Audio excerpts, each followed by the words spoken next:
Listo, ya estamos. ¿Cómo estás, Ujú. Sole? Bien, Miri, ¿cómo estás? Bienvenida a otra noche de mitos. Bueno, hoy estoy muy contenta de que estamos en nuestra línea de arquetipos del mago, el hechicero, la hechicera, que han salido muy bellos. Y hoy vamos a estar explorando a una de las hechiceras más conocidas de la mitología griega, que es Circe. Así es, ¿no? Esta emblemática hechicera que transformaba a los hombres en cerdos.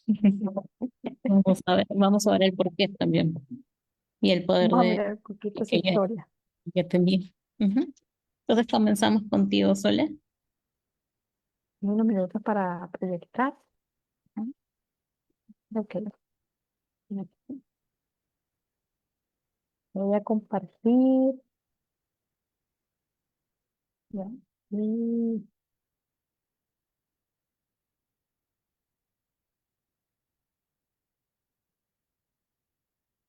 me avisas cuando sí se ve,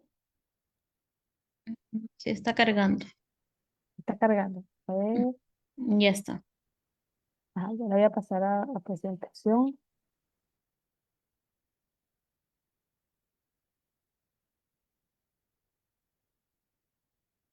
Vamos a jugar. Bueno, hoy tenemos dentro de nuestra noche de mitología a Circe, una de las magas más interesantes y emblemáticas de la mitología griega. Bueno, eh, para ver a Circe es importante que exploremos un concepto que vamos a ver mucho durante todo su mito, que es el tema del rechazo. El rechazo a lo instintivo, lo vamos a ver en Circe, por eso traía esta pregunta, ¿no? Para meditar qué ocurre cuando rechazamos lo instintivo. Pero también vamos a ver el rechazo en otros aspectos dentro del mito. Vamos a ver un poco el amor no correspondido, vamos a explorar un poquito eh, las experiencias del rechazo y el abandono. Bueno, para comenzar la historia de Circe, vamos a comenzar con su genealogía. Circe es hija de dos dioses sumamente diferentes.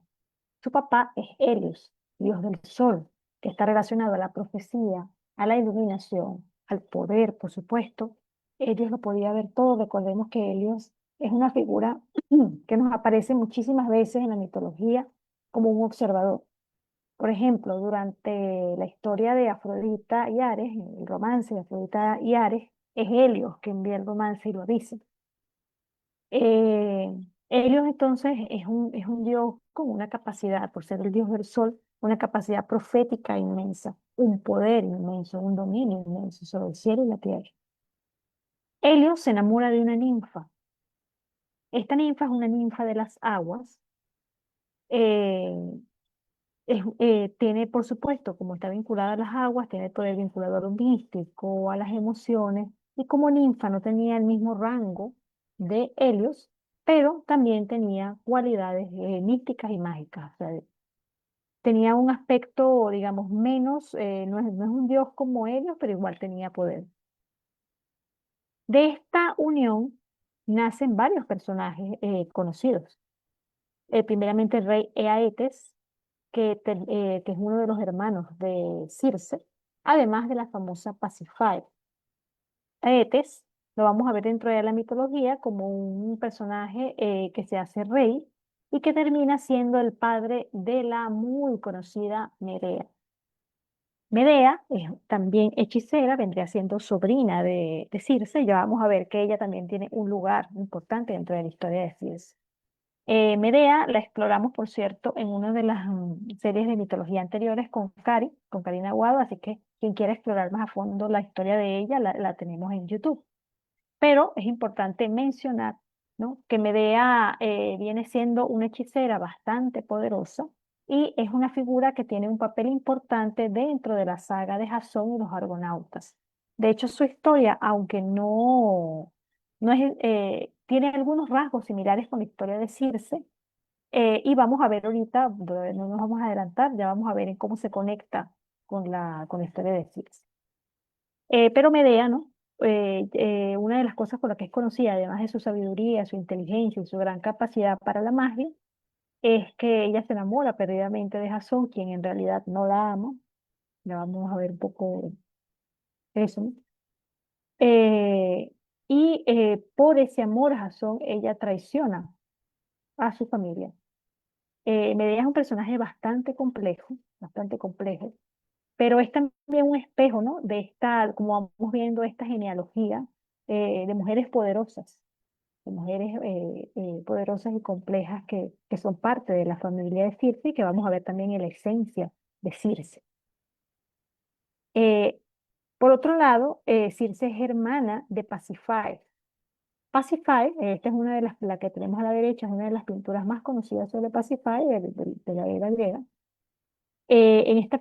Pasífae es conocida por ser la madre del Minotauro. Poseidón se enamora de Pasífae, es rechazado por ella y en venganza también por la ciudad, ¿no? Hace que Pasífae se enamore perdidamente de un toro. Pasífae, en medio de la desesperación, fascinada por este toro, convence a Dédalo. Dédalo es el padre de Ícaro. A Ícaro también lo vimos en la mitología, en una de las sesiones anteriores. Ayuda a Pasífae creándole una vaca mecánica para que Pasífae se meta dentro y pueda estar con el toro. Es decir, Pasífae expresa de este deseo irracional que mueve Poseidón en ella por venganza. Hay varias razones por las que Poseidón lo hace. Lo podemos ver más a fondo, porque también lo tratamos cuando tratamos el mito de Ícaro para quien no quiera a- ahondar. Pero esta venganza causada por el rechazo, ¿no? Este embrujo que le hace Poseidón a Pasífae, hace que Pasífae sucumba a su instinto más bajo, ¿no? Y de esta unión nace el Minotauro, un ser que es mitad humano, mitad toro, y que termina siendo rechazado tanto por Pasífae como el esposo de Pasífae, el rey, quien por vergüenza al haber sido engañado y encima haber tenido un hijo mitad toro, termina exiliando al Minotauro dentro del famoso laberinto de Dédalo. Entonces, aquí por encima ya podemos ir viendo, ¿no? La genealogía de donde viene Circe. Eh, Pasífae viene representando a una mujer, ¿no? Que termina, que sucumbe a sus instintos más bajos. En el caso de Medea, tenemos una mujer poderosa, fuerte, hechicera, inteligente, eh, y que termina ayudando. Medea la tenemos como un personaje que está también en un reino, ella maneja las artes mágicas, se enamora perdidamente de Jasón y luego de enamorarse de él, eh, traiciona parte de su familia para irse con él y para ayudarle, pero no recibe la misma entrega que ella tuvo por Jasón. Jasón no la tiene por ella. Entonces, vemos aquí ya en la genealogía un tema de rechazo, que en un principio ya generado por esta unión entre Helios y la ninfa, que fue una unión también, digamos, prohibida, una unión que no fue tan amorosa. Y luego tenemos esa expresión de rechazo cuando lo vemos en Pasífae con Poseidón y su amor irracional por el Minotauro y Medea con Jasón. Eh, Circe, nacida dentro de esta genealogía, ¿no? Nace como una joven que tiene dones de su padre y de su madre, pero además de los dones conjuntos, tiene una enorme inteligencia. Esta pintura es una pintura prerrafaelita, donde podemos ver una imagen de Circe, se llama así, La Hechicera, fue hecha en 1911, entre 1911 y 1915. Y el autor quiso reflejar a la Circe joven, a la Circe estudiosa, que era esta Circe que, viendo que tenía los dones de profecía de su padre, de Helios, y los dones místicos de la madre, la ninfa, empieza a estudiar las artes mágicas. Es una mujer extremadamente inteligente. En algunas de las versiones vamos a encontrar que aprende estas artes de Hécate. En otras versiones, Hécate sabemos que es la gran sabia, ¿no? La diosa triple. es más antigua incluso que Helios, que Zeus. Ella representa, Hécate tiene que ver con la magia y con lo femenino en su forma primordial, la diosa triple primordial.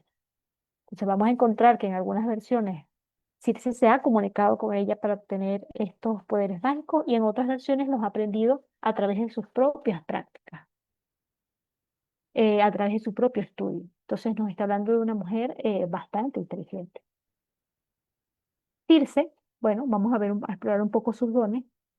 Los dones dados por su padre Helios es, en primer lugar, que es una diosa. Hay una discusión sobre esto, ¿no?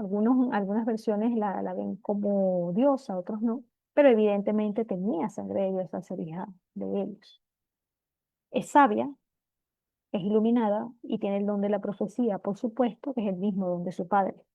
Eso lo vamos a ver durante varios fragmentos del mito, donde ya vamos a volver para allá para no adelantarnos, pero hay varios momentos donde ella avisa lo que va a ocurrir, aunque no siempre es oída.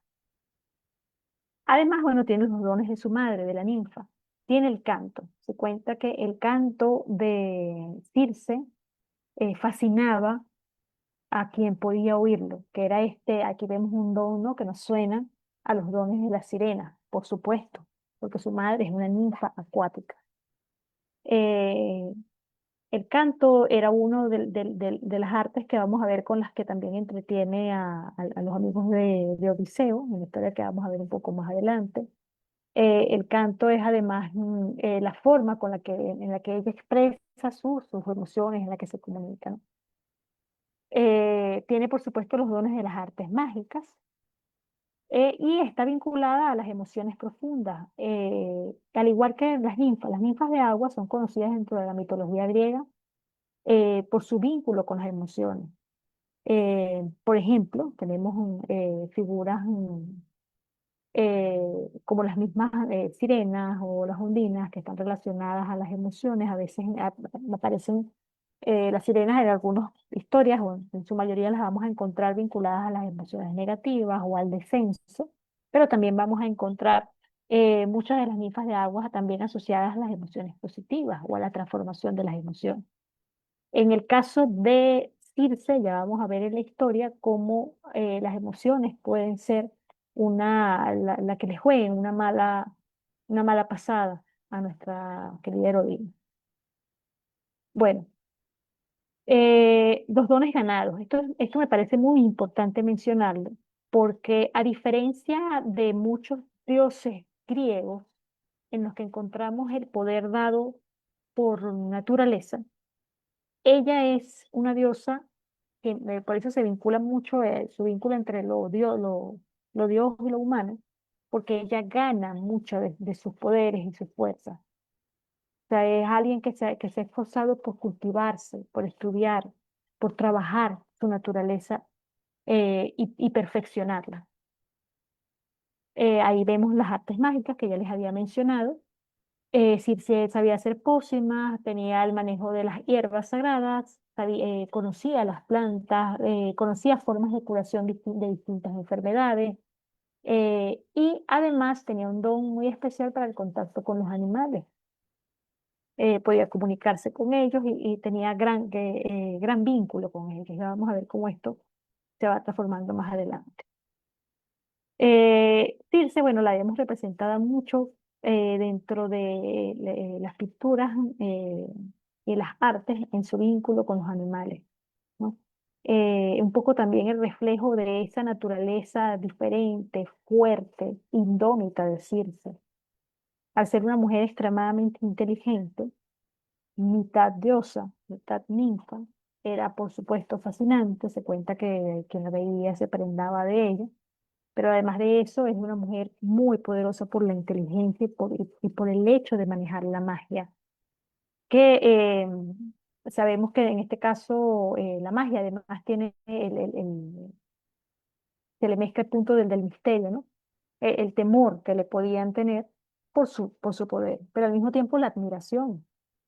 Ya vamos a ver que muchas personas la buscaban precisamente para que ella les ayudara a salir de sus problemas. Es una excelente consejera, Circe. Aquí vamos a ver entonces una primera historia sobre ella. Precisamente como iba comentando, muchos seres, personas viajaban a eh, encontrar la sabiduría de Circe.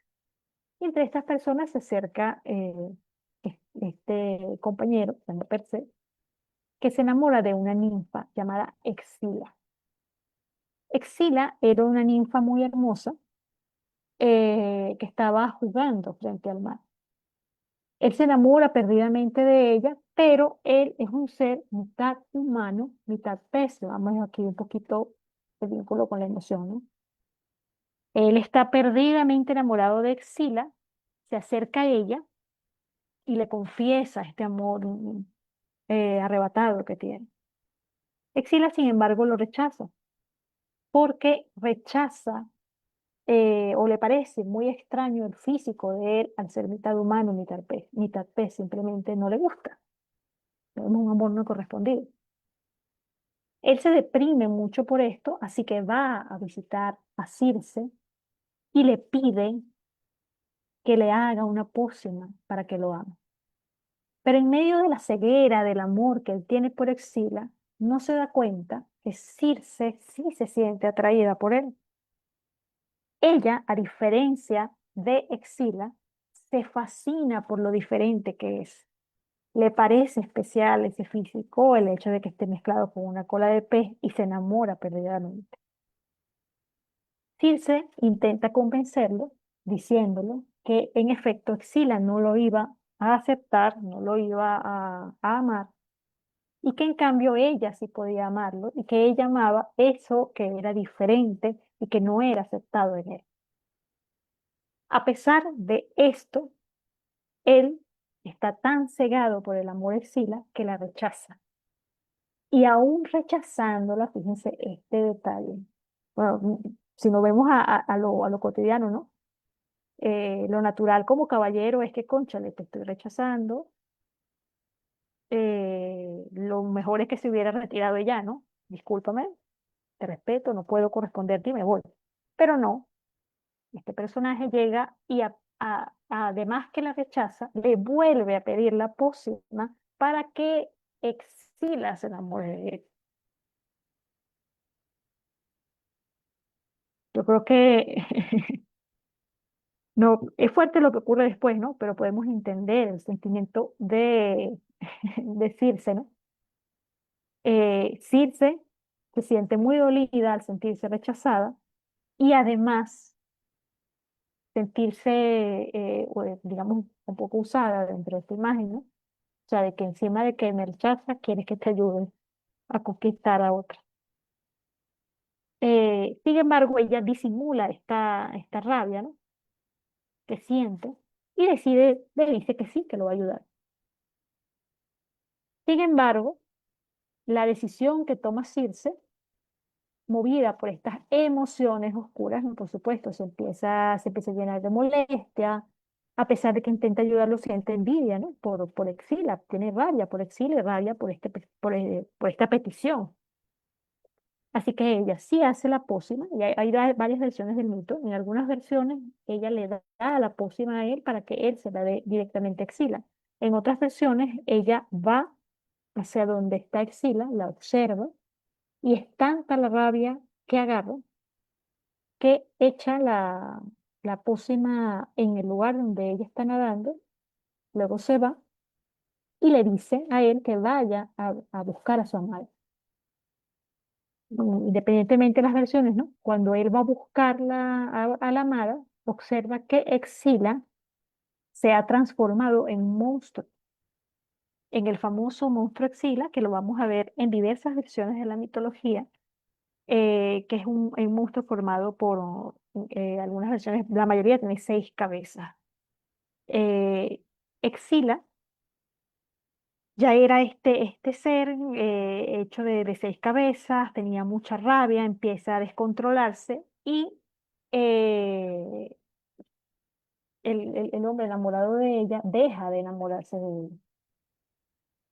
O sea, no soporta la visión de ver destruida la figura de su amor, que era en realidad un amor, como podemos ver, bastante vano, un amor platónico, que simplemente se había enamorado era del físico de Exila, no la conocía realmente. y huye.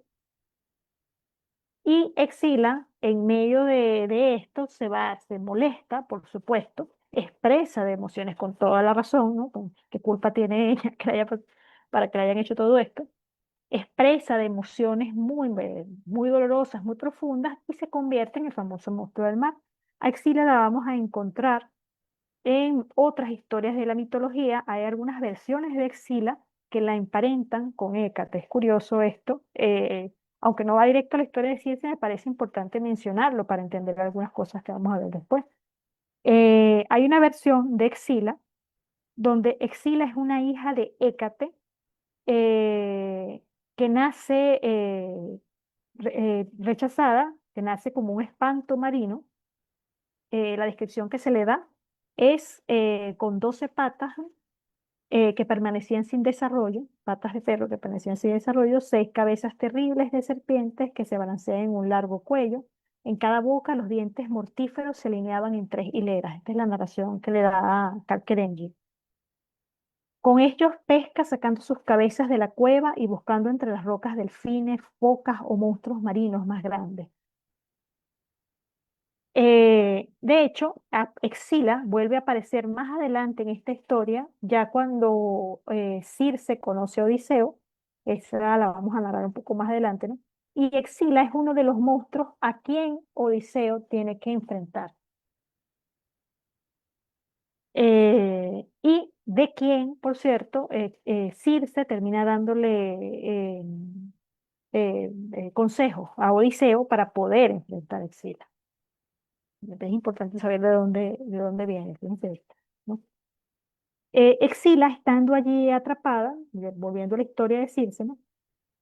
Ve que a su lado está Caribdis. Caribdis era un monstruo marino que se cuenta, aquí le voy a narrar como lo narra Kerenji. Caribdis, eh, 3 veces diarias, Caribdis absorbía el mar y 3 veces diarias lo vomitaba de nuevo. En la cima del risco, que no era en absoluto tan alto como el farallón opuesto de Exila, también crecía una higuera salvaje. Y Caribdis se mantenía fuera de vista. Fíjense esta imagen, ¿no? Tenemos a Caribdis, este monstruo marino que traga el mar y lo vomita. Tenemos a Exila junto a Caribdis y una higuera. O sea, una higuera es la planta grande una planta que cubre. Es decir, que ellas quedan totalmente exiliadas y cubiertas. En el caso de Exila, viéndose cómo está, viéndose rechazada, no entendiendo lo que le pasa, con la rabia que tiene, se va con Caribdis y se transforman en monstruos. Aquí tenemos varios aspectos. Por cierto, esta pintura que tengo acá es otra de la serie prerrafaelita que se llama Circe Invidioso, que significa Circe envidiosa, ¿no? En esta imagen, el autor vemos que refleja a Circe con la copa de veneno que está absorbiendo sobre el mar. No recuerdo ahorita el nombre del autor, pero ya se lo diré más adelante. Es un autor prerrafaelita bastante conocido, Waterloo. Bueno, ahorita les menciono el nombre. Eh, Hacemos una detención aquí en esta historia para abordar un poco a Circe, ¿no? Tenemos en un primer lugar el aspecto sombrío de Circe. Su aspecto sombrío es la envidia. Pero no solo, aquí la envidia aparece como el elemento o la emoción negativa que se despierta, pero ¿ante qué? Ante el rechazo. Es importante observar cuál fue la herida primordial, ¿no? Que vimos al principio de Circe, que es la herida del rechazo, ¿no? Al haber nacido de 2 padres tan diferentes, estaba en una primera fase el rechazo de si era diosa o no era diosa, pues, que la criticaban. Dentro de la historia de Circe se ve la crítica a no ser totalmente aceptada como diosa ni tampoco como humana. En la línea familiar observamos este tema del amor no correspondido, como lo vimos en Pasífae con su amor irracional, y posteriormente en su sobrina Medea, cuando se enamora perdidamente de Jasón, lo ayuda y también termina rechazada por Jasón. Circe, la rechazo, Circe, comprendiendo muy bien lo que es la experiencia del rechazo, se enamora perdidamente de este personaje, ¿no? De este hombre que representa precisamente esa combinación entre humano y animal, un ser que había sido también rechazado, o sea que ahí vemos un aspecto de empatía de Circe. Ella se conecta con él precisamente porque entiende el rechazo, porque ella misma lo ha sufrido. Y sin embargo, este personaje termina dándole un amor no correspondido. Pero ¿qué pasa? Circe no domina en este episodio vemos que no domina su propia sombra, entonces se deja corromper. Es una mujer altamente inteligente, como vimos, muy estudiosa, pero se deja corromper por las emociones que no controla, que es el aspecto que vemos de ella como en su aspecto propio del vínculo con las emociones y el mar, ¿no? Eh, lo que le hace a Exila, por supuesto que es bastante injusto, no se puede justificar, no tenía culpa Exila de nada de esto. Pero Exila viene siendo también un reflejo, espejo de este dolor, de todo lo que causa el amor no correspondido y sobre todo la frialdad cuando se trata el amor no correspondido. Eh, de alguna manera, ¿no? Vale, Ajá. si antes que termines ahí, el nombre del autor, del pintor, es John William Waterhouse, Waterhouse, perdón, te lo puse ahí en el comentario. Ay, gracias, excelente. John William Waterhouse, sí, no recordaba el nombre. Importante mencionar, él es el autor de las tres pinturas que he mostrado hasta ahora. Él hizo una serie, él estaba muy fascinado por Circe, John William Waterhouse, un autor prerrafaelita, y en esta es donde él la refleja como joven, la hechicera, de 1911-1915, y en esta vemos cómo la refleja ya en sombra, que es la Circe invidiosa. Gracias, Miles, qué bueno que lo mencionaste. Eh, bueno, entonces vemos acá la transformación de Exila en un monstruo marino. Tampoco es casual. ¿Qué representa el monstruo marino? Precisamente el aspecto rechazado de Circe. Helios, dios del sol, es el que representa la estirpe de los dioses, y la ninfa es la que no está en la estirpe de los dioses, es el aspecto rechazado, inconsciente de la propia Circe. Eh, y por supuesto, es el arranque de su sombra, de la sombra que no puede controlar, que termina hiriendo a alguien inocente, porque Sila era totalmente inocente. Exila termina viviendo termina convirtiéndose en un monstruo y exiliada en el mar, ¿no? Detrás de esa higuera, o sea, negada al amor, negada a la aceptación sin tener culpa para ello. Un poco el espejo del propio dolor que sintió Circe al sentirse rechazada. Eh, aquí vemos bueno, estos tres puntos que son importantes: el amor no correspondido, que lo acabamos de ver, el rechazo de lo diferente, y un aspecto que es importante que veamos, que es esta imagen de la Salvadora, que podemos asociarlo en el complejo del Salvador, que lo vamos a ver tanto en este mito y lo vamos a ver un poco más adelante en las historias de Circe. Eh, Fíjense que Circe también, en el momento en que él la rechaza, y aún así le pide ayuda para conquistar a otra, ella pudo haber rechazado, no, mira, no te puedo ayudar. Y las emociones de ella, si no podía realmente controlar las emociones por el amor que tenía hacia esta persona, pudo haber dicho que humanamente no podía. O ayudarlo y listo. Pero había un conflicto interior entre su tendencia a ayudar a esta parte salvadora de Circe y al mismo tiempo el dolor. Entonces también ahí vemos un conflicto interesante y vamos a ver cómo se expresa luego en la propia Circe y en Medea. Medea termina siendo un espejo de esta misma imagen, ¿no? Con la entrega de Medea a Jasón, que luego la abandona también. Eh, Circe, cuando se da cuenta de todas las consecuencias de su descontrol, confiesa su error a su padre Helios. Recordemos que Circe, como lo íbamos diciendo, además de que tiene el don de la profecía, tiene el lado divino y el lado humano, el lado ninfa y el lado divino. Y ella siente una gran culpa, ¿no? Porque por dentro sabe muy bien que son las artes de la magia. En respuesta, Helios la manda al exilio. Circe es enviada a una isla donde vive total y completamente sola. Allí ella fortalece aún más ese vínculo que ya habíamos mencionado al principio, que tenía con los animales, con los seres, y también fortalece sus artes mágicas. Durante este exilio, ahí vamos a ver a Circe, la que descubre el poder de las plantas, el poder de las plantas sagradas, que ya lo conocía, pero durante el exilio lo profundiza, ¿no? La que descubre cómo hacer pócimas.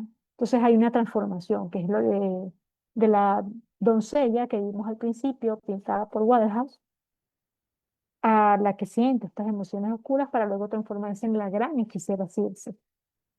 Por cierto, Waterhouse también lo refleja en esta tercera etapa, la vemos acá, en la pintura que tengo hacia la izquierda, que es Circe ya empoderada. La vemos sentada en un trono que tiene dos leones a los lados, hablan de su poderío, de su vínculo con lo animal, a diferencia de, de la primera Circe, ¿no? La que vimos, la Circe estudiosa, que está como aprendiendo, esta Circe ya está en conocimiento total de sus artes y de su poder, y los leones a los lados hablan del dominio, el dominio de sus propias emociones y de su propio aspecto animal.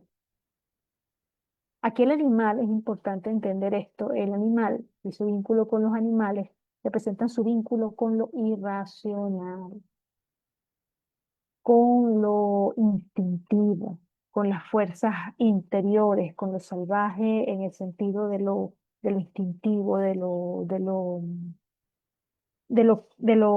natural, sí, de lo instintivo que tenemos todos los seres.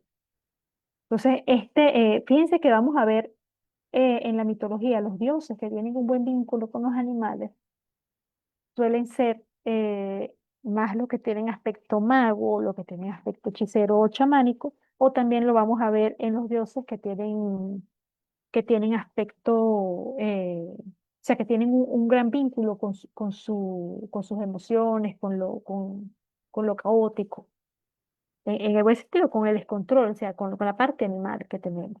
Un ejemplo, Quirón. Quirón es mitad centauro, mitad humano, o sea que tiene una gran conciencia de su aspecto racional e irracional. Los centauros también tienen este aspecto, pero se dejan llevar muchas veces por lo irracional, que eso lo vemos en el mito de Quirón, ¿no?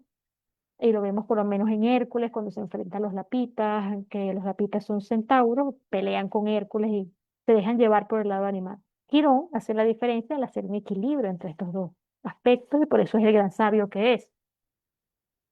Otro aspecto lo vemos en Dionisio. Dionisio tenía un excelente vínculo con los animales porque Dionisio también maneja muy bien su aspecto humano y su aspecto animal, es decir, lo racional y lo irracional. Al respecto, Nietzsche lo aborda muy bien en su ensayo sobre lo apolíneo y lo dionisíaco, cuando él habla de que en los seres humanos podemos ir hacia lo apolíneo. Él habla de lo apolíneo como un símbolo de lo racional, de lo organizado, de lo lógico, que es un aspecto humano importante. Y lo dionisíaco, él lo habla como símbolo de lo irracional, de lo instintivo, de la corazonada, de ese aspecto que también tenemos los seres humanos. Y bueno, Nietzsche lo habla de que para llegar a lo más alto, a lo más, incluso en cuanto a obras de arte, a las obras de arte más profundas, tenemos que tocar un poco de lo dionisíaco, ¿no? Y aquí lo vemos un poco reflejado con el aspecto de la magia. Lo que el animal representa que Circe es capaz de conectar con ese aspecto irracional de sí mismo y dominarlo y transformarlo, como Quirón y como Dionisio. Vamos a ver también en la mitología que los seres, bien sea dioses o personajes en la mitología, que aparecen comidos por animales o destruidos por animales, muchas veces es porque precisamente no controlan ese aspecto irracional, o sea, no hay un diálogo entre lo racional y lo irracional, o se dejan llevar por él. Por ejemplo, en el mito de Artemisa, cuando Artemisa está desnuda con sus ninfas y llega este personaje, ¿cómo se llama? Disculpa, Miri, el que las ve, el cazador. No recuerdo el nombre del cazador, No, no me acuerdo tampoco ¿no te ahorita. acuerdas? Bueno, No. este cazador que las ve termina siendo consumido por sus propios perros por un mandato de Artemisa. Artemisa anda con los animales a la par, precisamente porque Artemisa tiene conciencia de su aspecto irracional y su aspecto racional. Los perros comen a este personaje porque Artemisia lo castiga, que es una forma de decir, no tuviste respeto a los dioses, no tuviste respeto, entonces eres consumido por lo irracional. Entonces, acá entendemos este aspecto de Circe, que es Circe la hechicera. Circe entonces la vamos a encontrar en la mitología posterior a, a estos hechos como la mujer que domina las artes mágicas y entre esas artes puede transformar a las personas en animal. Este transformar a las personas en animal es precisamente ese aspecto de enloquecer o demostrar. Muchas veces lo vamos a ver más que enloquecer como mostrar el aspecto irracional de ese otro y darlo a la vista. Claro, se usa, se hace en la metáfora simbólica del encantamiento, ¿no? De transformar literalmente, pero podemos verlo desde el punto de vista psicoanalítico como el hecho de develar lo que está en sombra. Por lo menos en el mito de Odiseo, que vamos a ver un poco más adelante, ella transforma en cerdos a los compañeros de Odiseo y lo hace porque ellos se estaban comportando como tal. Ella los deja entrar al reino, bueno, ahorita vamos a ver ese mito, los deja entrar al reino y ellos empiezan a abusar, digamos así, de los placeres que ella le ofrece y termina transformándolos en cerdos. Es como un aspecto digámoslo así, como de revelación de la sombra. Esta es la sombra que tienes, te la hago ver, que es lo mismo que vemos en Exila, ¿no? Mm. Exila este monstruo de 6 cabezas vendría representando la rabia de Exila, la rabia justificada ante la injusticia que sufre. Por cierto, que el símbolo de Exila, de las serpientes y la cabeza con serpientes, nos suena similar, sí, nos suena similar en el de Medusa. Medusa también se le llena la cabeza de serpientes ante el dolor por la injusticia. Entonces tenemos un símbolo repetido, ¿no? Lo que devela el encantamiento de Circe Axila es el dolor por la injusticia. La serpiente que carcome la cabeza o las cabezas de serpiente en este caso es como el pensamiento, un poco el pensamiento repetido, el pensamiento injusto, la rabia que nos puede expresar ni controlar. Eh, Luego de que esto ocurre, ¿no? Ya con Circe vuelta maga y sola en el exilio, ella se entera de que su hermana Pasífae ha estado con el Minotauro, ha estado con el toro del que se enamoró perdidamente gracias a Dédalo, eh, y se ofrece a ayudarla a parir. Por supuesto, nadie quería ayudar a parir a Pasífae porque sabían que iban a ser un hijo Minotauro y que el rey se iba a molestar. Ella, noble y como buena hermana, lo hace. Y gracias a que conoce las artes mágicas y las hierbas, logra facilitar ese parto y calmar al Minotauro. El rey no soporta este hecho de pacifar y pariendo al Minotauro, así que manda al Minotauro al famoso laberinto de... Aquí vemos otro aspecto, ¿no? Este aspecto que comentaba hace rato de Circe, esta búsqueda de ella, de esta naturaleza de ella para ayudar siempre a quien lo necesitara y el uso de sus artes. eh, y incluso también en este aspecto en que ella es la única que calma al Minotauro recién nacido, también nos revela este símbolo, ¿no? Del manejo de lo irracional, del diálogo con lo irracional, que es lo que la hace maga.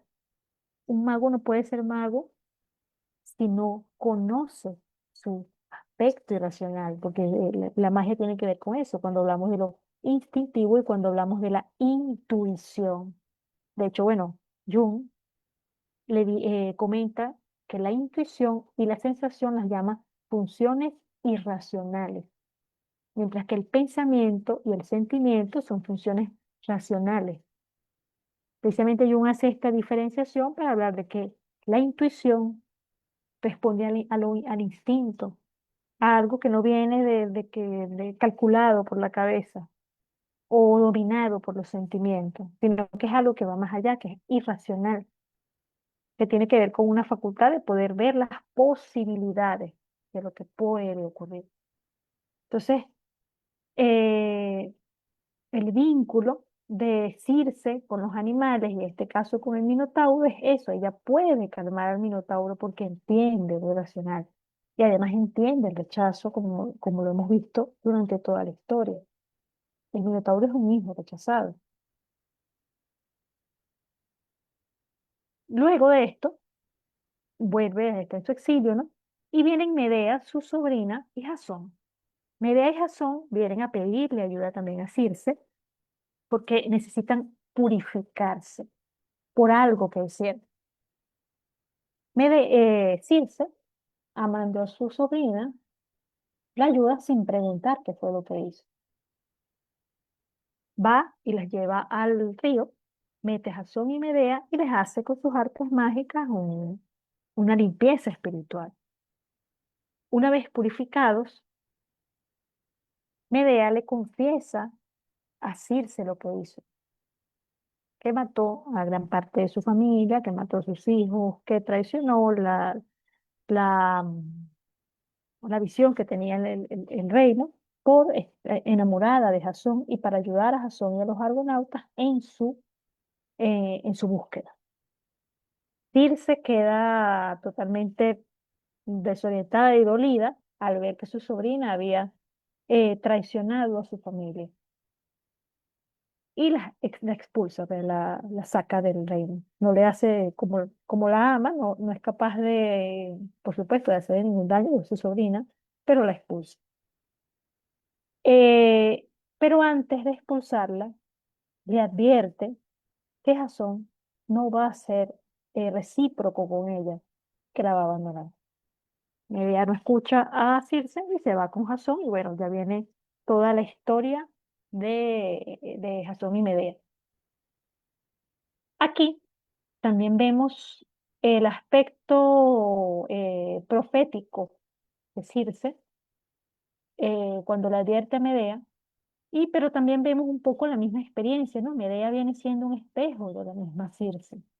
Por eso también vemos la compasión de Circe y la empatía que siente cuando se da cuenta que Medea ha cometido, o sea, ha hecho, por eso está buscando purificación, porque sabe que ha cometido varios errores, hizo muchas cosas que no debía hacer.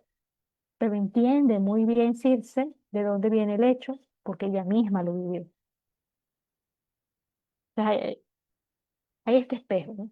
A mí me acordaba, leyendo esta parte del mito, me acordé de un poema de una poeta venezolana que se llama Guapizani, lo he mencionado por ahí. Ella tiene un poema, un haiku, que dice: soy una bruja por todos espejos en la mirada. Eh, bueno, me acordaba de él con este aspecto, ¿no?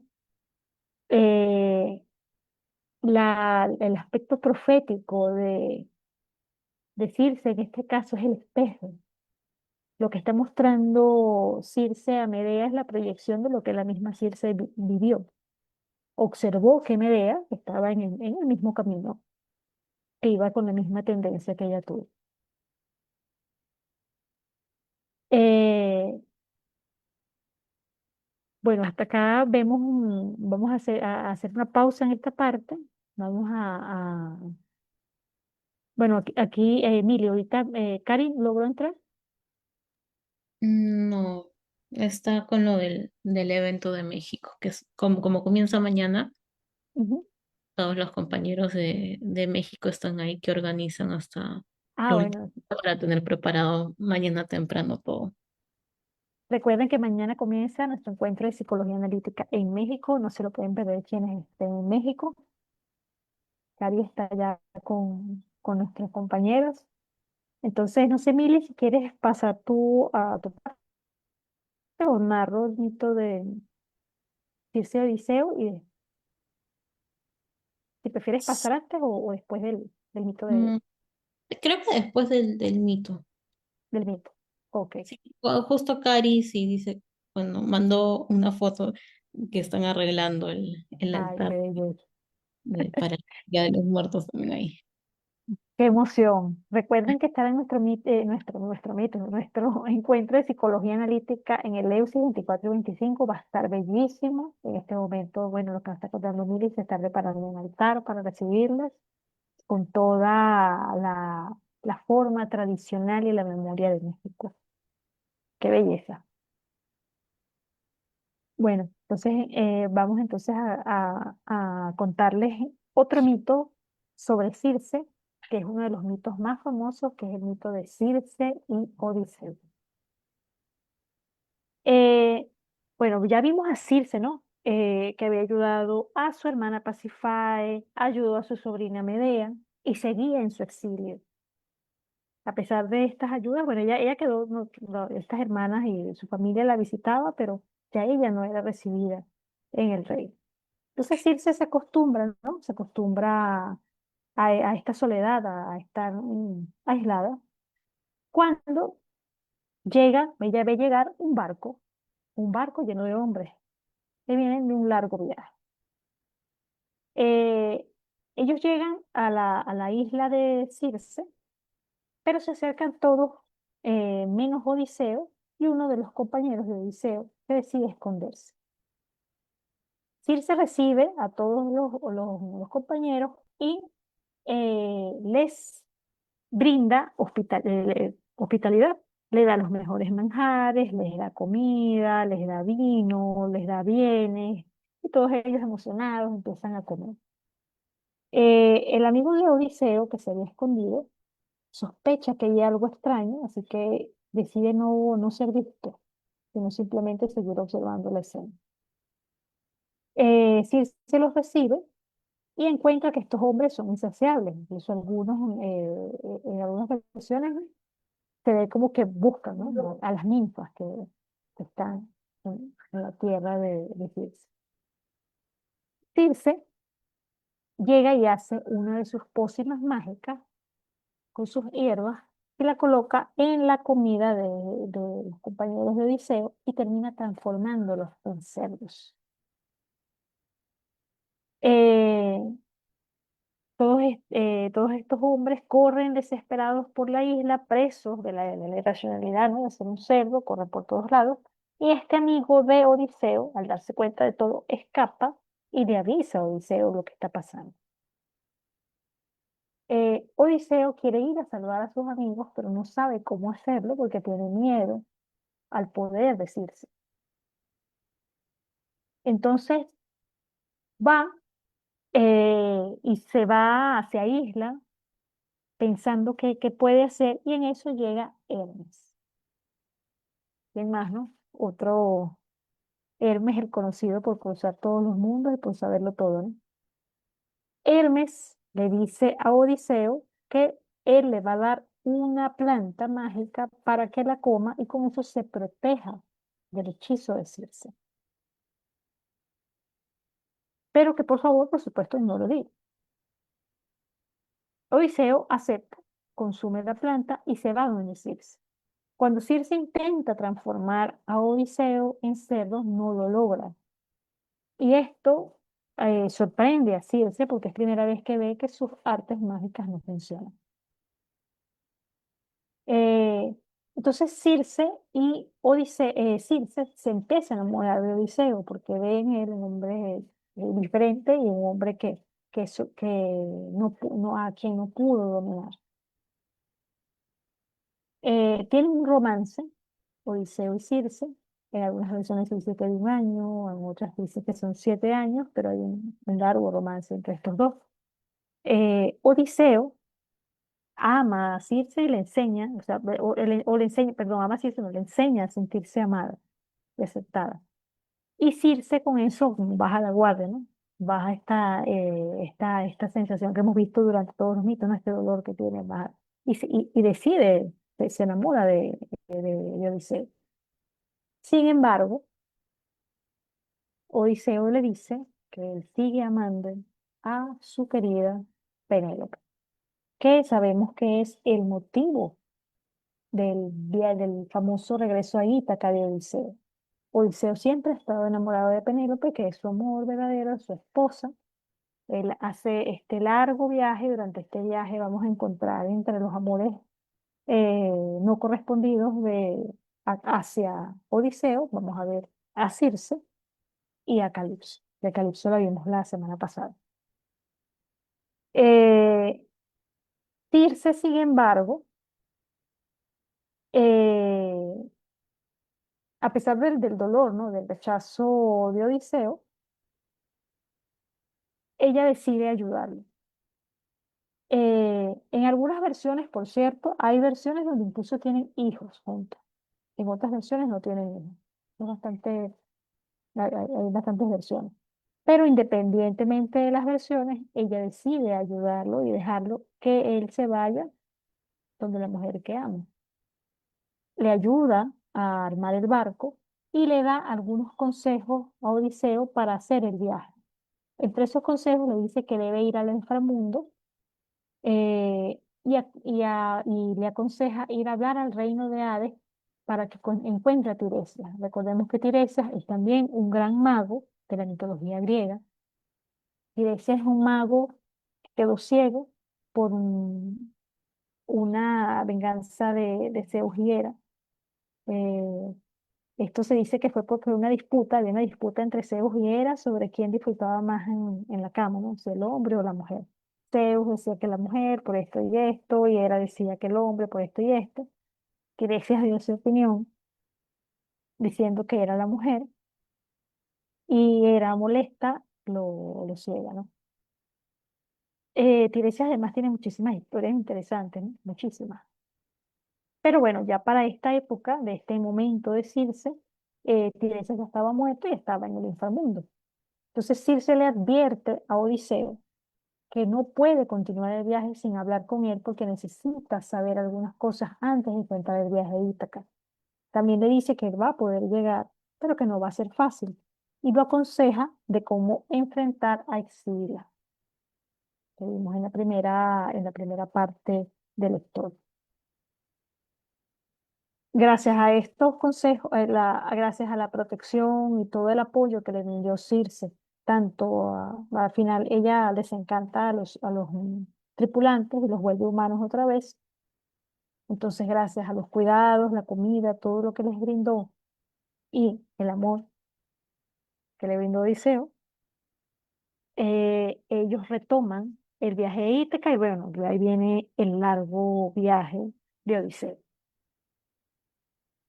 Eh, Acá podemos ver varios puntos interesantes, ¿no?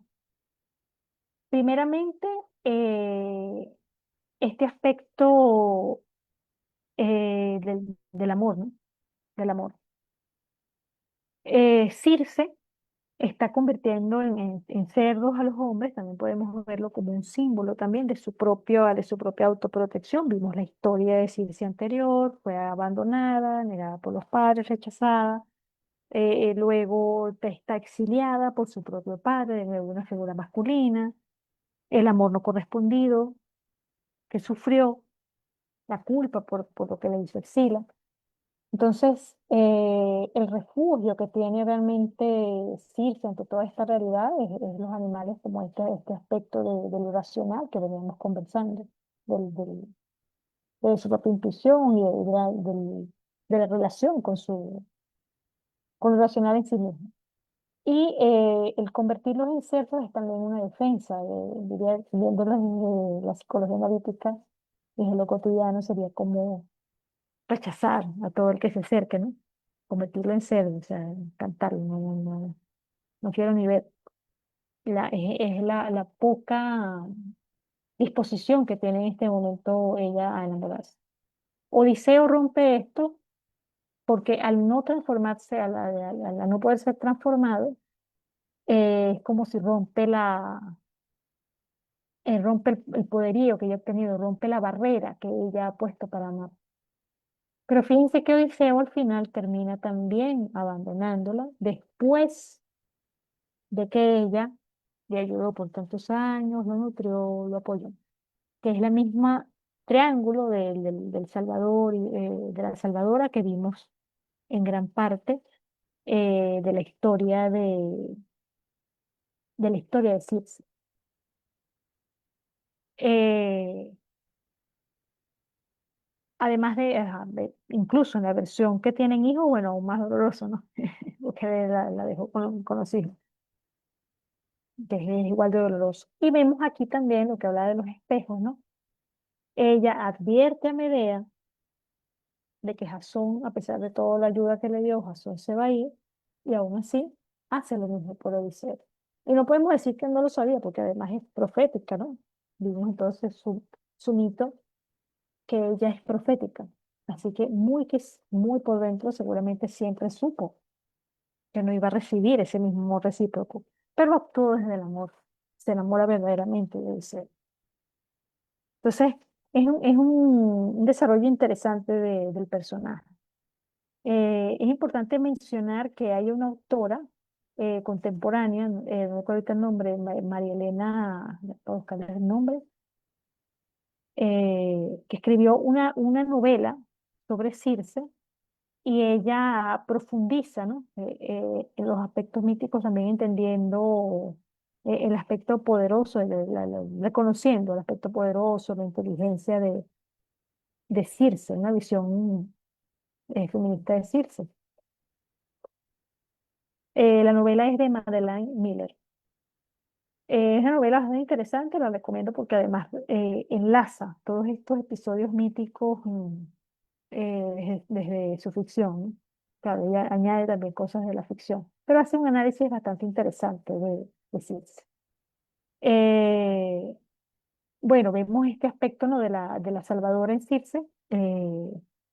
Al final, Circe se transforma por amor, o sea, logra encontrar la importancia de descubrir su vínculo, el vínculo con el amor, con Odiseo, pero aunque es un amor no correspondido, al final lo deja ir. También vemos también una evolución del personaje, si podemos ver este aspecto, porque la primera vez que ella recibe el amor no correspondido, se venga, actúa desde la baja emoción y destruye a Exila, ¿verdad? Que no tiene culpa. Y de hecho, vemos todo este exilio y toda esta parte viene por la culpa de ella ante lo que hizo. Y en esta última parte del mito, vemos que ella suelta. Hay historias posteriores, ¿no? Donde se ve se comenta que después de eso Odiseo logra volver a Penélope, tiene un hijo llamado Telémaco, y que Circe después termina enamorada de Telémaco. En la versión de Marianne Miller que les mencionaba, ella lo hace, se enamora de Telémaco y se renuncia a la inmortalidad, renuncia a su parte diosa para poder vivir una vida normal con Telémaco en quien consigue el verdadero amor y correspondido. Entonces, vemos la evolución de Circe al final también en esta otra escena esta otra versión, ¿no? donde después se enamora de Telémaco, en que ella logra encontrar el amor en el momento justo, a pesar de estos amores no correspondidos. Y al final el personaje tiene una evolución porque además de que se enamora de Telémaco, honra a Odiseo y a Penélope les da una honra, ella renuncia a la inmortalidad para ser feliz y los honra a ellos como les da, no puede ser como una inmortalidad, una protección. Es como una forma de ella también de renuncia a aceptar que era un amor no correspondido simplemente y descubrir el amor verdadero. Bueno, hasta aquí tenemos la primera parte. Vamos con Milly y vamos a conversar un poco sobre este mito. Ay, gracias, Ole, súper chévere, ¿no? Y hay varias, como dices, versiones, ¿no? De lo que le va sucediendo a Circe, ¿no? Esta mujer hechicera, maga, y sobre todo esa transformación que finalmente tiene, ¿no? Va a una isla que puede ser esta isla donde todos vamos alguna vez para eh, ver las experiencias que hemos tenido, que hemos sacado de ellas, ¿no? Nuestro propio calvario, ¿no? Y salir en realidad reforzados de ahí, ¿no? Igual que ella, después de estar en la isla, ya tiene esta transformación, ¿no? Ya mira las cosas distintas y como bien pusiste al pintor Waterhouse, Ajá, que bien la pone, ¿no? En sus facetas, ¿no? sí, De, bellísimo. ajá, de esta Circe que primero está ahí, doncella, ¿no? Probando el mundo, ¿no? Viendo el mundo, estudiando más o menos, y luego ya va teniendo más poder y finalmente ya la pone como una emperatriz, pues en el trono, ¿no? Y si te das Ujú. cuenta, la mirada también, ¿no? Su cabeza está más alzada, mirando desde arriba ya y tiene otra perspectiva, ¿no? Sí, el trabajo simbólico de Waterhouse es genial. Ujú, sí, sí, es así, preciso, ¿no? Lo que estamos viendo ahorita. A ver, voy a ponerla de a poco. Pero, mm, deja acá.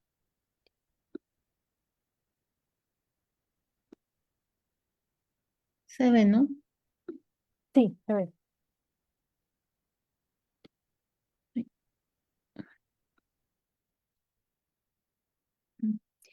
Entonces, acá les quería traer un poco sobre un poco más la perspectiva también clínica, ¿no? De estos procesos que tiene el arquetipo de la maga y cómo pueden ser también, se pueden ver dentro de la terapia.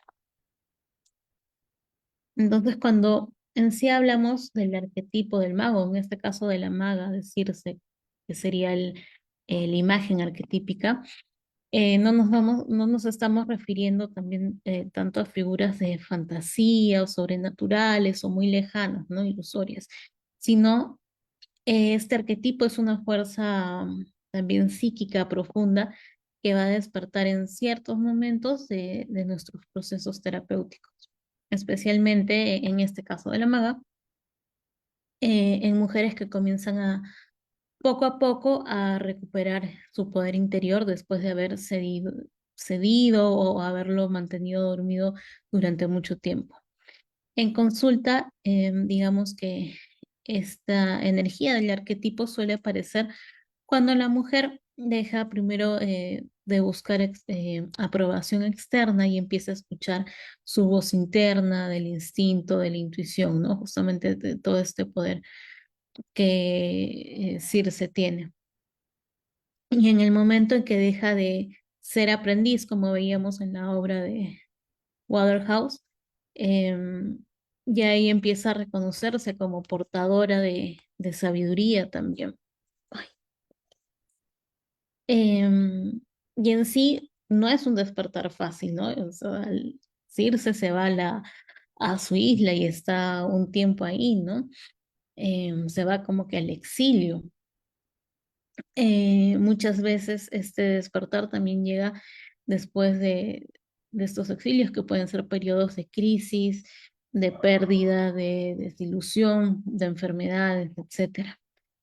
En sí, cuando las viejas estructuras del yo se derrumban, va a poder, o surge la posibilidad de un nuevo tipo de poder también, no el que domina o controla, sino el que transforma también desde dentro. Y podríamos decir que en ese punto del proceso de la mujer es cuando comienza a recordar, entre comillas, su magia, ¿no? Entendiendo la magia no como algo esotérico o ilusorio, sino más bien como la capacidad de transformar todo lo que toca, y lo transforma a través de la conciencia, ¿no? Convierte el propio dolor en comprensión, el miedo en fortaleza o en visión, el límite quizás en sabiduría. Y en la psicología profunda junguiana, esto se relaciona eh, con el proceso que ya lo hemos mencionado algunas veces, que es el proceso de individuación, que es estar más cerca de nuestra propia totalidad. La maga interior va a representar el ego que se abre al diálogo con la propia psique, con el inconsciente y empieza a reconocer la sabiduría, por ejemplo, que va, eh, no sé, atravesando los sueños, ¿no? Que el propio inconsciente manda, de las imágenes y de las emociones profundas también. Y en ese sentido, Circe simboliza ese momento en que la psique femenina deja de ser pasiva ante el destino y se convierte en sí en co-creadora de su historia. Mm. Y acá vamos a hablar un poco justo de la primera parte de donde Soledad nos mencionaba, ¿no? Sobre la sombra y cómo es la sombra tanto en Circe como en la maga, ¿no? ¿Qué es lo que puede salir de ahí? ¿Cuál es la contraparte? Bueno, sabemos que siempre hay opuestos. Entonces, para toda energía arquetípica, vamos a encontrar que hay dos polos, ¿no? Uno luminoso y uno sombrío. Y toda luz también va a proyectar, sabemos, una sombra. Y en el caso de la maga, su sombra va a aparecer cuando el poder interior no está bien integrado, cuando la conciencia aún no logra contener la energía que despierta. En el mito Circe transforma a los hombres en animales y esa imagen puede quizás entenderse como una metáfora de lo que ocurre cuando la psique utiliza el poder que tiene para dominar o para castigar, en lugar de tratar de comprender. En su sombra puede volverse, digamos, hechicera del ego, alguien que manipula o utiliza su saber para mantener y perpetuar un control. En la clínica, esa sombra puede manifestarse como una necesidad inconsciente de control. También a veces no se hace porque yo quiero y me dirijo a controlar a todos, ¿no? Sino a veces, o muchas veces proviene de este inconsciente, de tener siempre la razón, o de usar el conocimiento a veces psicológico o hasta espiritual como una forma de superioridad, para sentirme superior a los demás. Y en términos junguianos, podríamos decir que la maga se contamina del poder, ¿no? Su ego está muy inflado, pierde el contacto con lo sagrado y también se va a identificar con la ilusión ay, perdón, mi gatita, hasta que me clava las uñas, de tener dominio, digamos, sobre los demás o sobre incluso la vida misma. También puede verse como a veces por la fascinación del oculto, por los rituales y los símbolos, ¿no? Y cuando estos dejan de ser puentes entre la conciencia o puentes hacia la conciencia, mejor dicho, y el inconsciente, se convierten en refugios del ego, ¿no? A veces algunas personas en ciertos grupos religiosos o movimientos no tienden a pensar de que como han leído más de estos temas o quizás oran más, van más a algún tipo de culto, de iglesia, están por encima del resto, ¿no? Y se hace esta inflación del ego, como se suele decir. Y en realidad, al final lo que se hace es desconectarse, ¿no? Del, de este puente hacia el propio inconsciente o hacia nuestra totalidad. La sombra de la maga teme también por su propia vulnerabilidad. Por eso muchas veces o se va a revestir como autoridad, a veces con muchos conocimientos, ¿no? Para no mostrar esa herida original que dio origen a, digamos, a su poder. Podríamos decir que también aquí esa energía de la maga pues está inflada, ¿no? El ego inflado, como siempre, identificándose ya con algún complejo de poder o de conocimiento, superioridad. También aparece cuando la persona confunde el conocimiento con omnipotencia, cuando el saber se convierte en una forma de no sentir, ¿no? Entonces yo soy intocable, a veces eso lo podemos ver también en políticos, ¿no?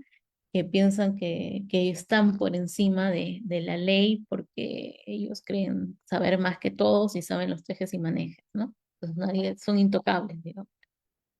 En el proceso terapéutico, esto también puede manifestarse como resistencia a soltar el control o hay cierta dificultad para confiar o la necesidad para mantener el orden externo, más bien, como defensa ante el caos interno, ¿no? Como tengo tantas cosas por dentro que no puedo manejar, que no sé manejar, o son muchas emociones, pensamientos, hay mucho caos interior, trato de mantener ese orden exterior, pero ya como una forma de control, ¿no? Y no solo controlo mi espacio, sino trato de controlar también el de los demás y trato de controlar a los demás. Su poder de transformación puede volverse castigo también, ¿no? Como decirse que convierte a los hombres en cerdos, ¿no? Y su sabiduría puede volverse en aislamiento. Vive ella en un periodo de tiempo, ¿no? En esta isla, símbolo de la mente totalmente ya apartada, de la mujer que se protege del dolor, creando un reino propio pero solitario. La sombra de la maga entonces eh, no podemos decir que es mala, sino simplemente nos muestra el punto en que la energía creadora necesita volver a la humildad del alma, ¿no? La magia se vuelve verdadera solo cuando nace del vínculo y no del dominio. El trabajo en sí terapéutico consiste en reconocer esa sombra sin juzgarla, ver qué miedo intenta proteger, qué heridas está tratando de ocultar. Y bueno, solo al abrazar esa parte y comprenderla, la maga, digamos que puede volverse verdaderamente ya sabia. Mm, Luego, ay, ¿cómo se ve? Voy a agrandarlo más.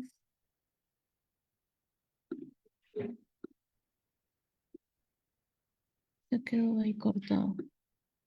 Qué raro. Sí se ve, está cortada la palabra, pero sí dice riesgo de la salvadora o está un Ujú. poco movido a la O izquierda. controladora era. El riesgo de la salvadora o Ah, controladora. bueno. Igual Mm, el texto de abajo se lee completo. Ya, gracias, Oli.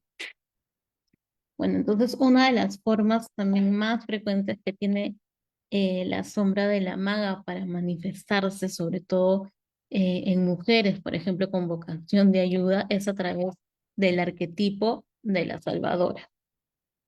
En la práctica clínica, este es a veces un punto muy delicado, porque algunas mujeres, especialmente aquellas que han tenido una historia de heridas afectivas o de haber cuidado a otros desde muy pequeñas, pueden identificarse con este arquetipo. Desde fuera parece a veces amor eh, o vocación, pero en el fondo hay una necesidad inconsciente de ser necesaria, de sentirse que la necesita, de sostener la vida del otro para recién, o mejor dicho, sostener la vida de otros, estar sobre la vida de otros para no enfrentar su propio vacío. Esta identificación con la salvadora es una de las trampas a veces más frecuentes del arquetipo de la maga. Creer que la transformación de los demás va a depender de uno mismo, ¿no? Entonces, voy a creer que mm, como suelo ayudar a otras personas y no solamente por ejemplo, en aspectos de terapia, sino en el momento, no sé, de criar hijos, ¿no? Como yo de la tengo, entrega incluso. A mí me llama ujú, mucho la atención que mencionas eso, por ejemplo, Medea y ella. El caso de Medea hasta traicionarse a sí misma, ayudando hasta el punto de hacer cosas en contra de su propia... Fue no fiel a sí misma por amor. Pero bueno, al final, claro, rompe hasta reglas por razón. Y ujú, ella también, en este caso ella se entrega, pues, se enamora y hasta un hijo le... claro, y a veces se hace con ese sentido, ¿no? No es tanto por ser malas personas, digamos, ¿no? Sino uno se quiere olvidar uno mismo o piensa a veces que por amor em, puede controlar de esa forma a la otra persona, ¿no? Sí, una Ujú, confusión sombra. ujú. Y desde lo simbólico también es la maga que cree que su poder existe para rescatar simplemente o solamente a otros, ¿no? Y termina Mm, olvidando su propio mm, proceso de individuación, ¿no? Porque ella cree que ya es, que no necesita más. O puede creer también como que digamos como que su tiempo ya pasó, su tiempo de experiencia ya pasó, entonces se da para otros, ¿no? Pero piensa que va a ser la salvadora de esos otros y que ya para ella ujú, o sea, ya pasó, pues, su tiempo ya fue, ¿no? Entonces el proceso de ujú. individuación, ese camino ya se queda trunco o olvidado más que nada, ¿no? Em, Se puede ver en qué más, bueno, en madres, como había dicho, en parejas también o en cuidadoras que asumen también la carga excesiva, intentando transformar o sanar al otro sin que el otro le haya pedido siquiera, ¿no? Que le ayude. Y de esa forma también está que trunca, ¿no? La independencia de la otra persona. Cuando la maga teme perder el control, puede transformarse en controlador emocional. Usa su intuición o sensibilidad no para comprender o entender, sino para dirigir o corregir. En ambos casos, la energía femenina va a perder su fluidez y se va a volver rígida. El poder deja de ser un canal y se convierte más bien en una barrera. Cuando esto ocurre, la maga deja de ser mediadora entre la conciencia y el inconsciente y se convierte en, se convierte, digamos, en interventora del destino ajeno en sí. En vez de acompañar los procesos, ¿no? Ser una compañía, estar al lado, los dirige o los impone, ¿no? Entonces, o jala o se pone encima.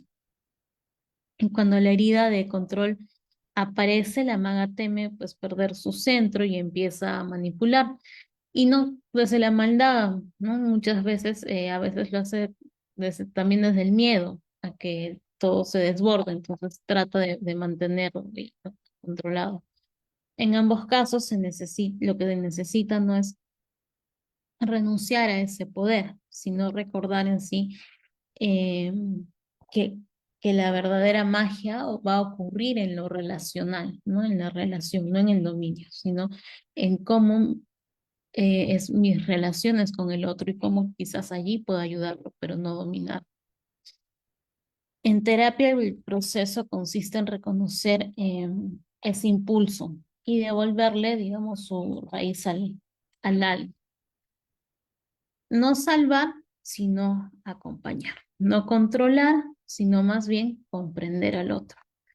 Cuando esta maga logra saltar la necesidad de salvar o, o dirigir su poder, se purifica. Entonces su magia vuelve a ser lo que siempre fue, una presencia que va a transformar, pero va a transformar hacia lo luminoso, podríamos decir, ¿no? Va a haber no una transformación de hombre al instinto, ¿no? A estos cerdos, sino al contrario. La maga Más madura, bien elevar, más bien como es ayudarlos a su individuación. claro, ¿no? A esta parte, Ujú, claro, el contrario del instinto, o más bien de lo luminoso, ¿no? Como digo, para ayudar más que nada en el proceso ujú, sin estar ahí encima, ¿no? Sin ese control, ujú, sin siquiera pensar de que es la única salvadora, ¿no? Porque ahí también se trunca ella. sí, Entonces ahí ayuda, o sea, cuando está integrado va de los dos lados, ¿no? Se ayuda a sí misma porque sabe que está en un proceso recurrente y que va a tener experiencias y que a veces va a fallar y que a veces va a poder salir poderosa, digamos. Y también es que sepa que el acompañar es estar al costado, ¿no? No delante, no jalando, no encima.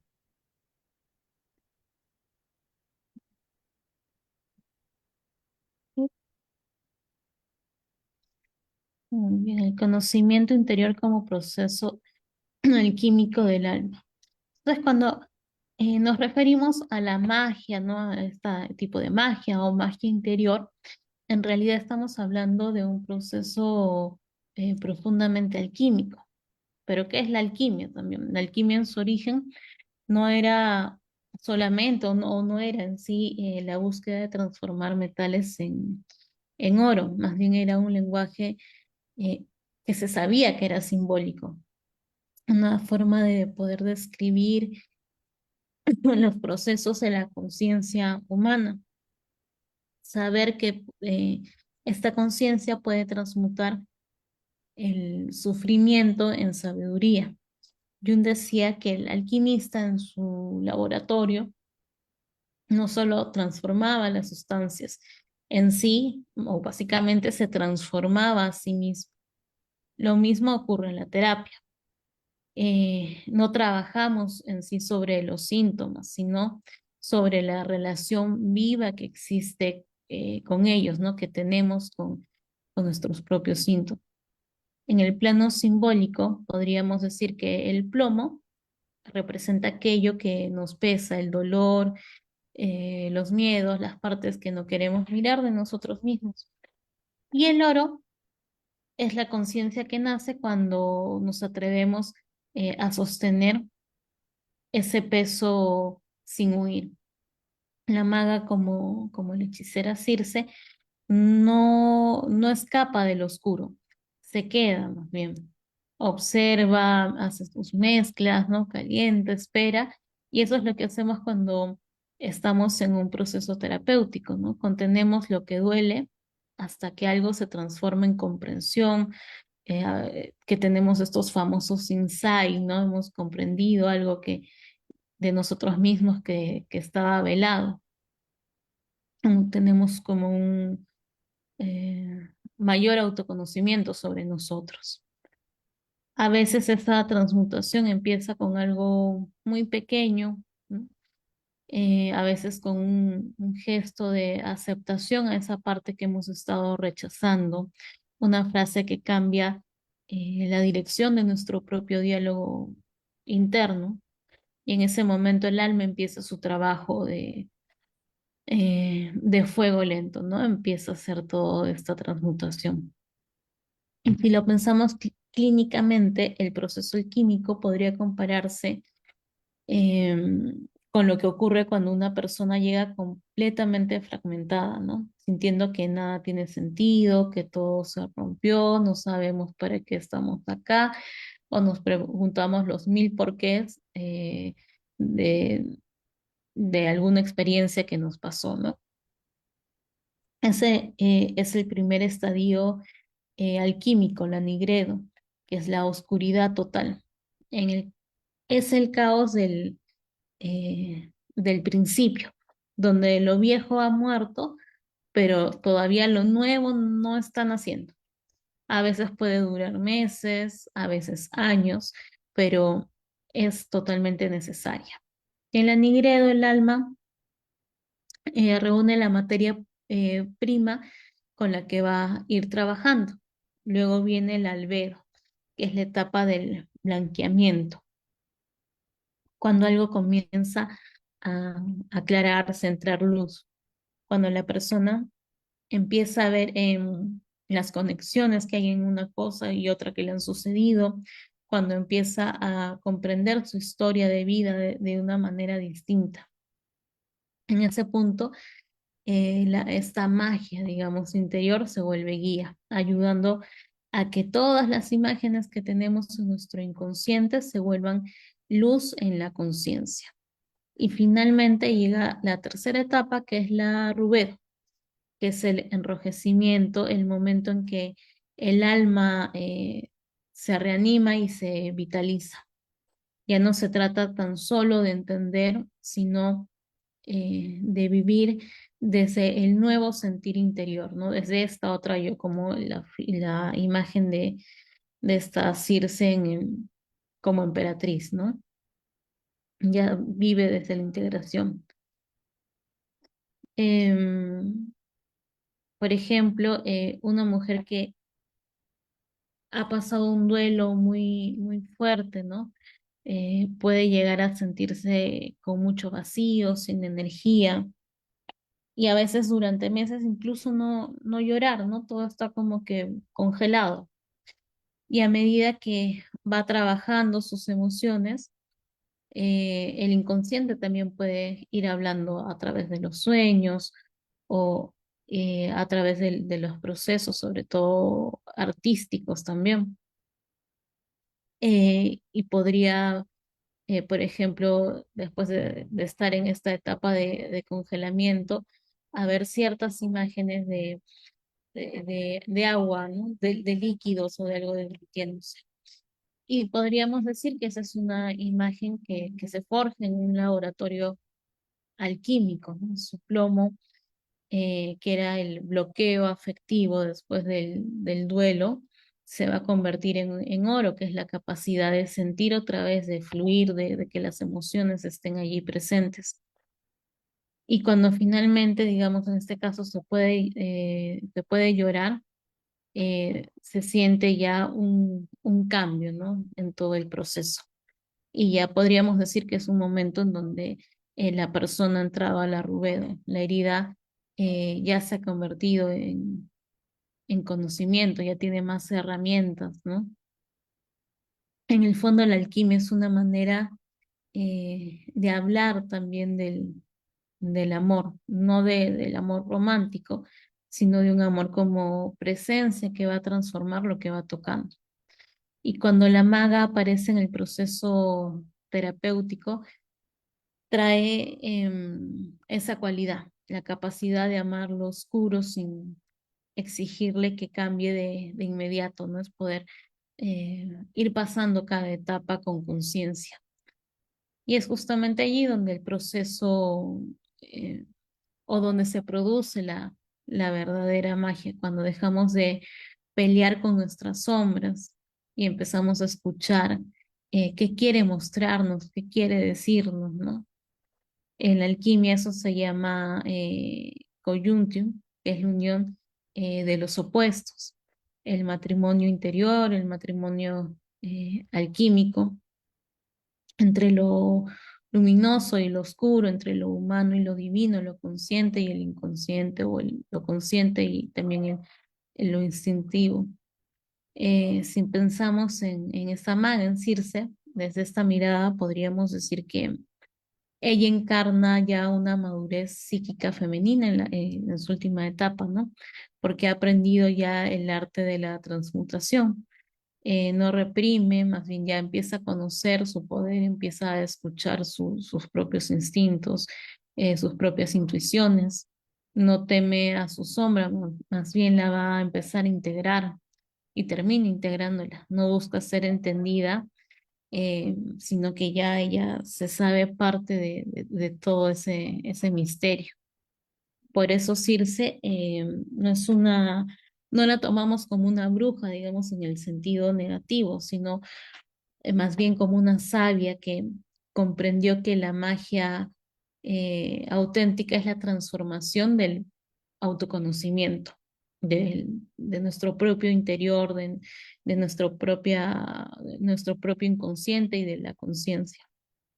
Y eso finalmente es lo que también va a ocurrir en los procesos terapéuticos. La psique, como un antiguo alquimista, va a ir mezclando todas las memorias, las emociones, los símbolos, las experiencias que han estado desde siempre.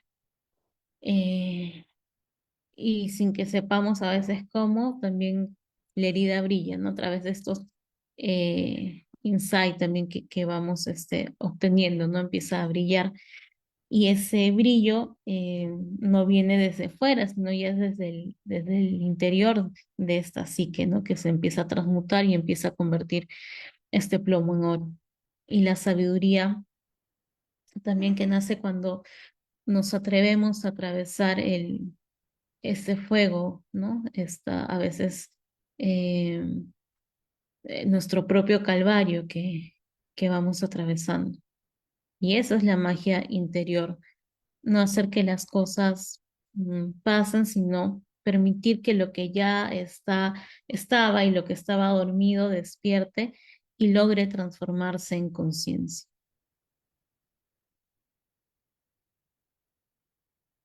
Ahí, acá. Mm, Una transformación eh, interior. Por ejemplo, en la clínica, este arquetipo de la maga va a aparecer, como les decía siempre, cuando se está pasando por crisis, por duelos, por pérdidas, enfermedades, etcétera. Y en medio de ese dolor se va a comenzar a conectar con una sabiduría profunda que no proviene tan solo del pensamiento racional, o casi nunca pasa por el pensamiento racional, sino más bien proviene de la experiencia vivida de la psique. Algunos dirían de la experiencia vivida del alma. Podemos verlo, por ejemplo, cuando una mujer llega fragmentada, sintiendo que ha perdido su rumbo después de una ruptura. Em, Tenía una paciente que al principio se veía como víctima de las circunstancias, víctima de lo externo, como si el otro hubiera tenido poder sobre ella o la propia vida, ¿no? Pero durante su proceso de terapia, empieza a mirar, ¿no? Todos los contenidos internos que tenía y empieza poco a poco también a reconocer el potencial transformador que tiene esa herida, ¿no? Empieza a ver el para qué, ¿no? Ya no el por qué le sucede esto, sino qué ha venido a mostrarle esto. Y a medida que va integrando, que fue integrando lo que había negado, sobre todo algunas emociones que no le gustaba sentir, como la ira, por ejemplo, vio de cómo esa ira en realidad le estaba protegiendo y que fue parte también de esta experiencia con esa relación, que ella tenía mucha ira y fue también por lo que terminaron, pero se dio cuenta de que la ira la protegía ante algún tipo de abuso que empezó a presentarse en esa relación, ¿no? Entonces, eh, ya no empieza como que mejor dicho, ya no rechaza esa ira, ¿no? Sino la empieza más bien a integrar. ¿Cómo la integra? Justamente dándose cuenta que le ayuda a poner límites, ¿no?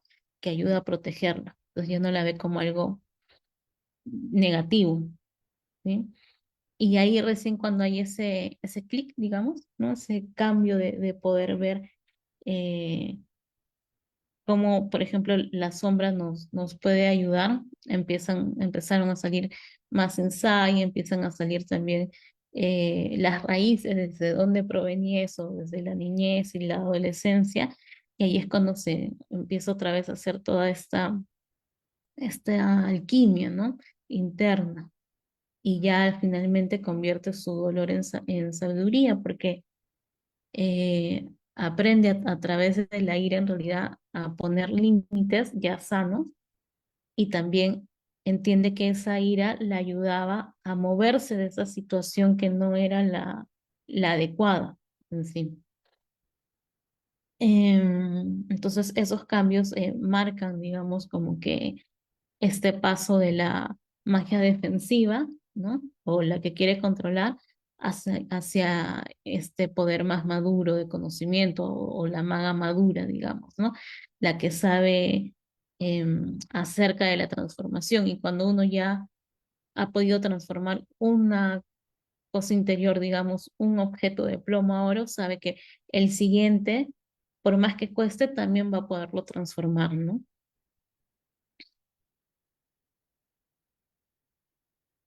Y bueno, por último tenemos a esta maga, Circe, como símbolo de madurez en la psique femenina. En la mitología, Circe es una figura pues un poco ambigua, ¿no? Y profundamente también poderosa, como ya hemos visto la historia, como Sole contó la genealogía, ¿no? De dónde proviene, desde estos dos lugares distintos, ¿no? Estos dos padres de distintos mundos, digamos, ¿no? También va a ir conociendo la sabiduría de la propia naturaleza, ¿no? O sea, también es cuando se hace hechicera. Eh, Tiene este poder de transformar a los hombres en animales y ahí vemos que domina estas fuerzas de la naturaleza, ¿no? Solo que en un momento tiene que redirigirlas, ¿no? Pero más allá de este mito literal, Circe representa la fase evolutiva de la propia psique femenina, la de la mujer que ha podido integrar sus instintos, su soledad y su propio poder creativo. En términos psicológicos, podríamos decir que esta hechicera simboliza la madurez y ya no va a ser solo esta joven maga que busca reconocimiento o que utiliza su poder de manera tan solo defensiva, ¿no? O por ira, ¿no? Sino es aquella que ya ha atravesado un exilio en esta isla, ha visto lo que es el rechazo, ¿no? Y el dolor de ser a veces diferente, ¿no? Por de dónde proviene, ¿no? De estos padres, y que ha aprendido también a habitar su singularidad sin pedir ya permiso. Muchas mujeres también llegan sintiendo que su sensibilidad o su intuición son a veces raras o son un poco, se tornan excesivas, ¿no? Y han intentado como que esconder este tipo de sabiduría, sobre todo por la cultura o sobre todo por la represión de lo patriarcal, ¿no? Que esta energía femenina, tanto igual en mujeres como en hombres, queda un poco cubierta, pero en el momento en que podemos reconciliarnos, ¿no? Con esta, nos reconciliamos también con nuestra propia naturaleza. Y ahí es cuando vamos a ver esa transformación, es cuando vamos a ver ese cambio, ¿no? En donde vamos a poder tener poder, pero no un poder que domine, no un poder que ahogue, sino un poder que acompañe, ¿no? Al otro, que nos sirva tanto a nosotros para un camino, para una evolución, y también que eh, ayude, ¿no? Sin asfixiar al, al que está al lado, ¿no? Entonces Circe va a encarnar un poco este ciclo también de alquimia, ¿no? De unión del conocimiento, del misterio entre lo humano y lo divino, y entre las heridas que pueden ir, que pudo ir acumulando, ¿no? Y el conocimiento que al final logra, y como repito, en esa obra de Waterhouse está reflejado, pero tremendamente bien, ¿no? Ese simbolismo. Sole, no sé si deseas agregar algo. Bellísimo, Miri, bellísimo. La exposición me encantó abordar, me hacías pensar, ¿no? Me acordé de cuando hablabas de Merlín, que Merlín tuvo que pasar por la locura para ser Merlín. Y veo en Circe que tuvo que, como decías, o sea, tiene que conocer su sombra para poder dominarla y poder transformarse en esta Circe en su silla, empoderada. Pero la anterior es la envidiosa, envidiosa, pues. Y me hace pensar en eso, pues el verdadero mago tiene que conocer la sombra. Si no, no la puede transformar, no puede transformar, si no puede conocer su propia sombra, no va a poder transformarla ni en sí mismo, ni en aquello que vaya a querer transformar, ¿no? Ujú.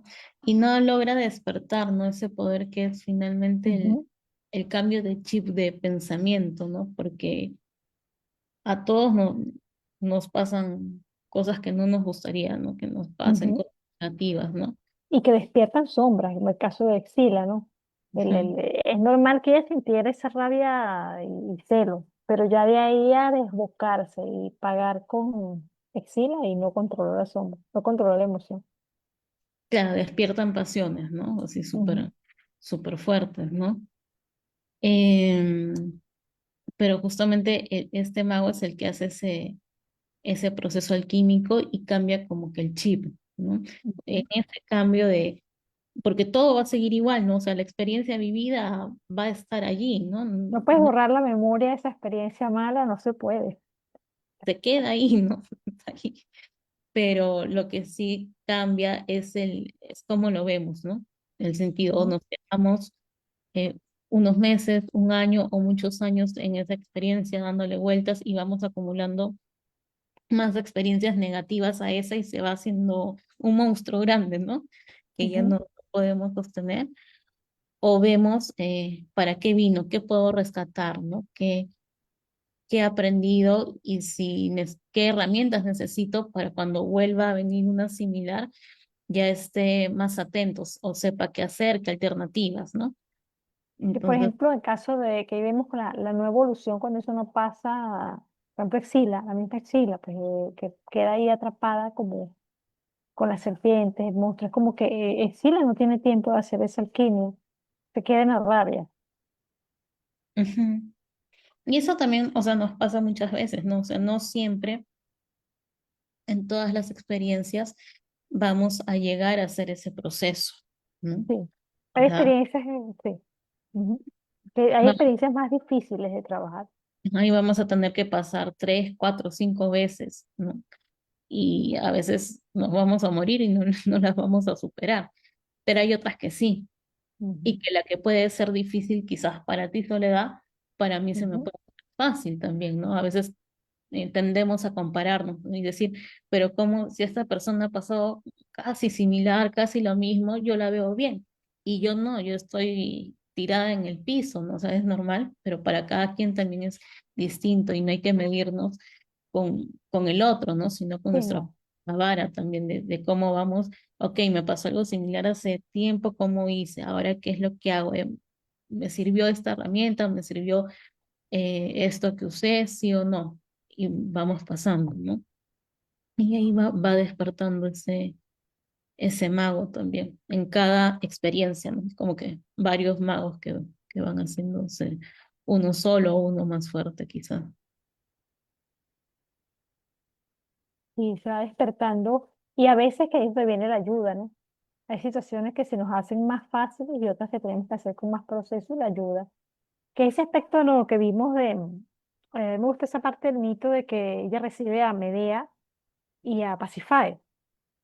Ella las ayuda como puede y en caso de Medea, desde su propia experiencia, intenta hacerle ver, pero Medea, bueno, tiene que vivir la experiencia que tiene que vivir.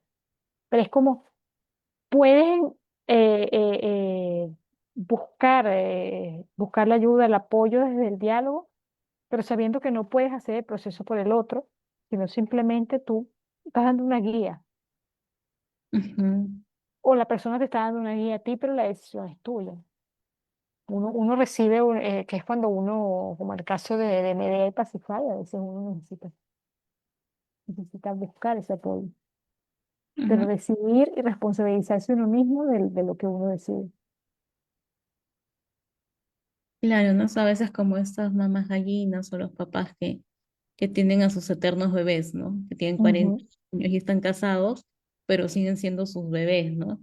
Y ahí, como tú dices, o sea, también el bebé de 40 tiene que darse cuenta, ¿no? O sea, Ajá. sigue sus propias decisiones por más que tenga un padre o una madre así, ¿no? Tienes Tiene que que, asumirlo.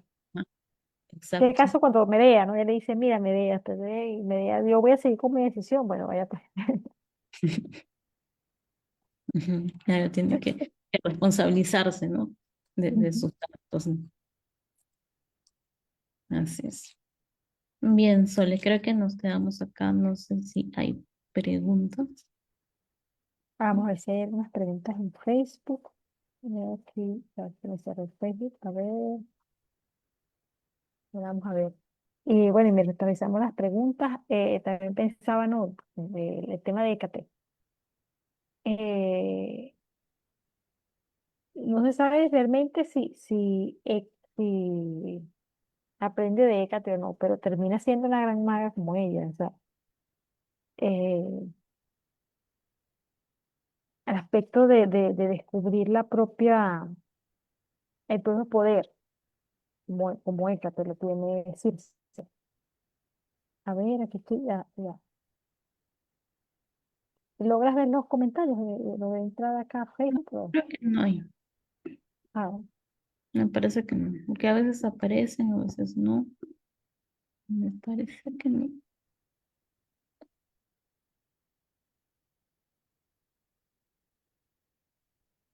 No, no.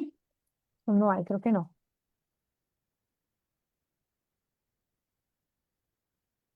Ujú. Muy bien. Entonces nos quedamos acá y nos queda invitarle a la siguiente, al siguiente jueves, o bueno, si lo ven en diferido, pero todavía estamos con este ciclo del mago y las magas y vamos a ver los animales de poder, ¿no?